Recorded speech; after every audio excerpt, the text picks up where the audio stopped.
안녕하십니까, 동네 한바퀴 남태원입니다. 자, 오늘은 동대문구에 나와 있습니다. 이 동대문구는 서울에서 가장 큰 이 업무단지인 종로와 중구 이 행정구역과 붙어있는 구역이다 보니까 주거를 원하는 사람들이 굉장히 많은 그러한 자치구라고 보시면 됩니다. 그 동대문구 내에서도 많은 재개발지들이 지정돼서 현재 개발이 진행되고 있는데 아직 지정되지 않은 미개발지가 남아 있습니다. 그 중에 한 곳인 답심리동을 오늘 한번 같이 돌아보도록 하겠습니다. 다 같이 한번 가보실까요?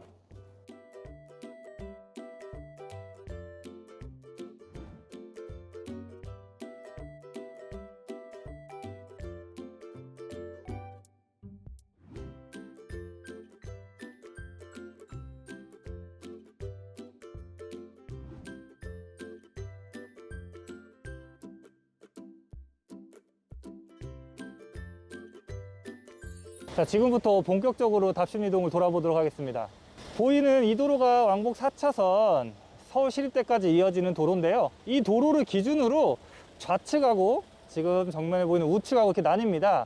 좌측편이 답심리 1동이라고 할 수 있고요, 이 우측편이 답심리 2동이에요 근데 이 답심리 1동 같은 경우에는 전농답심리 재정비 촉진지구, 우리가 흔히 말하는 전농답심리 뉴타운이죠. 그 뉴타운 사업을 통해서 대규모로 이제 아파트 단지가 들어섰습니다. 깨끗한 신축급 아파트 단지가 약 10,000세대 정도 들어섰는데, 이쪽 우측변에 있는 전농답심리 뉴타운에서 좀 빠진 지역이죠. 여기 답심리 2동 같은 경우에는 기존에 예전에 아파트 단지들이 구축된 지역들이 있고, 그 이외에 좀 주택가로 남아있는 지역들이 있어요. 그래서 요즘에 서울시에서 적극적으로 추진하고 있는 이 낡은 이런 주택가를 정비하기 위한 이런 정비 사업들이 추진되려고 하는 이런 움직임을 보이고 있는 곳이 이쪽 답심리 2동의 주택가 지역이라고 보면 됩니다. 지금은 일단 큰 도로 따라서 답심리 2동 쪽에 이제 상가들을 이렇게 좀 보고 계신데요, 이런 상가들이 전반적으로 소규모 상가들로 이제 뭐 음식점이라든지 이런 상가들이 주로 구성되어 있는데, 느낌적으로 봤을 때는 약간 이렇게 상권이 그렇게 막 좀 북적북적이면서 활발하게 느껴지진 않아요. 이런 부분들이 나중에 이 상가 쪽도 포함을 시켜서 재개발 사업이 진행될 때 아무래도 항상 이 재개발 사업에서는 이 상가들의 동의율 부분이 문제가 되잖아요. 이런 부분들이 좀 더 수월하게 좀 갈 수 있는 이런 부분들이 아닐까 좀 생각을 해봅니다. 이렇게 쭉 이어져서 상가들이 있는데, 이 안쪽으로 들어가면 이제 본격적인 답심리 2동의 주택가가 나온다고 할 수가 있습니다. 안쪽으로 한번 들어가 보게요.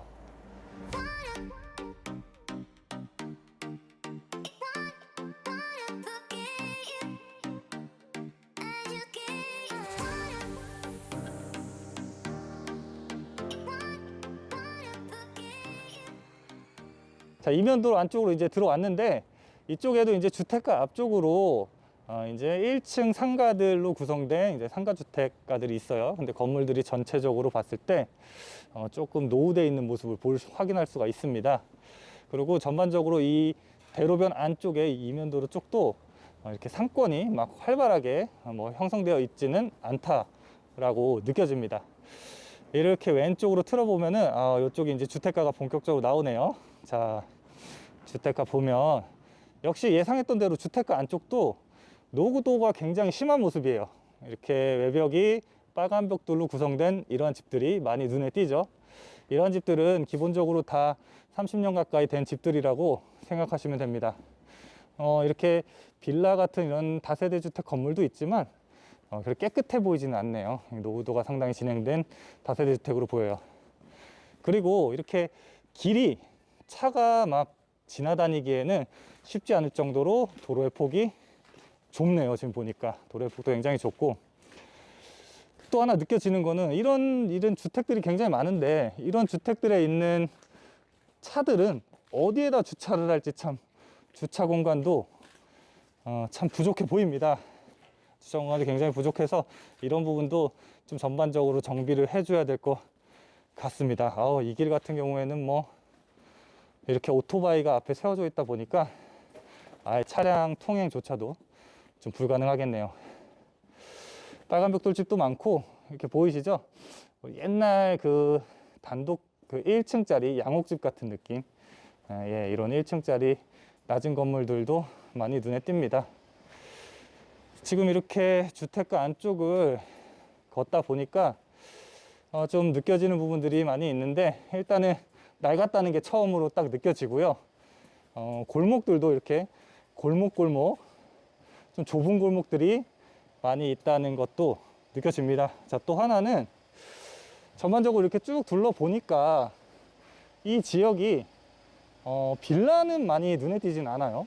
전반적으로 다 이제 주택들로 구성이 되어 있는데, 이런 부분들이 아무래도 나중에 개발 사업을 진행할 때에는 좀 유리한 부분으로 작용할 수가 있을 것 같습니다. 이쪽 길도 좀 차가 지나가기는 조금 좀 버거워 보이는 길이네요. 아무래도 최근에 뭐 서울시에서 신속 통합기획이라든지 모아타운과 같은 이러한 재개발 정비 사업들을 추진을 하면서 서울 전역의 낡은 주택가들이 이렇게 재개발 사업을 진행하려고 활발하게 움직임들을 보이고 있는데, 이러한 개발 사업들이 진행될 때 메리트는 역시 뭐 각종 인센티브입니다. 뭐 용적률을 많이 준다라고 한다든지, 아니면은 재개발할 때 그 동의율 자체를 좀 낮춰주면서 좀 더 사업 진행이 쉽게끔 해주는 부분인데, 뭐 다 좋습니다. 사업 진행이 아무리 쉽게 진행이 되고 한다 한들 결과적으로 이러한 개발 사업들은 사업성이 나와야 됩니다. 사업성이. 근데 그 사업성을 가르는 척도는 결국은 조합원 숫자예요. 조합원 숫자가 적어야지만 용적률을 많이 받는다 쳐도 사업의 어떤 그 사업성이 나오게 되는 겁니다. 그래서 이렇게 단독주택이 많이 밀집되어 있는 이러한 지역일수록 조합원 숫자가 적기 때문에 당연하게도 용적률을 많이 받는다면 월등하게 높은 사업성들을 받을 수가 있을 것입니다. 그래서 이렇게 지금 답십리 2동에서도 지금 옆에 아파트가 보이는데, 이렇게 아파트로 이미 구성되어 있지 않은 지금 보여드리는 이런 주택가 같은 이러한 지역들은 이렇게 재개발 사업을 활발하게 추진하려고 하는 움직임이 보이고 있다. 또 만약에 이 지역에서 재개발 사업이 추진이 된다고 한다면 굉장히 높은 사업성을 가져갈 수 있다 라고 좀 설명을 드릴 수가 있겠습니다. 자, 제가 어떤 좀 골목 안에 지금 들어와서 걷고 있는데, 와, 이렇게 막다른 길도 있고요. 참 골목이 사람 한 명 딱 지나다닐 수 있을 정도로 2명도 못 지나갈 것 같아요. 굉장히 비좁습니다. 이렇게 답십리 2동 주택가 안쪽을 골목골목 이렇게 걸어 보니까요, 진짜로 제가 느끼기에도 이 동네는 정말 주민들도 이렇게 재개발을 하고 싶어 하겠구나 라는 게 좀 피부로 좀 와닿는 것 같아요. 참 이런 동네에서는 거주하기에는 참 불편할 것 같습니다. 좀 멀리에 기와집도 보이고요. 참 서울에 이런 기와집도 참 많지가 않은데, 기와집도 좀 눈에 띄네요. 이렇게 깨끗한 빌라로 된 깨끗한 주택도 있는데, 이런 주택들이 참 없습니다. 숫자 자체가 적고 참 볼수록 단독주택들밖에 없네요. 네, 길들이 이렇게 꼬불꼬불, 반듯하지 않고 꼬불꼬불 이어져 있고, 참 추운 날씨네요. 네, 이렇게 참 주차하기에도 힘들고, 주차를 하면 차량이 지나다니기 힘들 정도로 좁은 골목들이 이어지고 있습니다.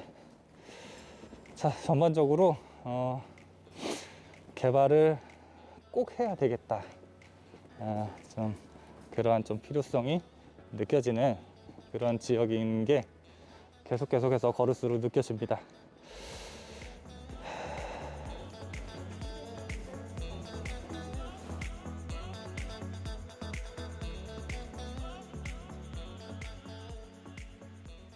자, 지금까지 답십리동 동네 한 바퀴 돌아봤습니다. 여러분들은 어떠셨나요?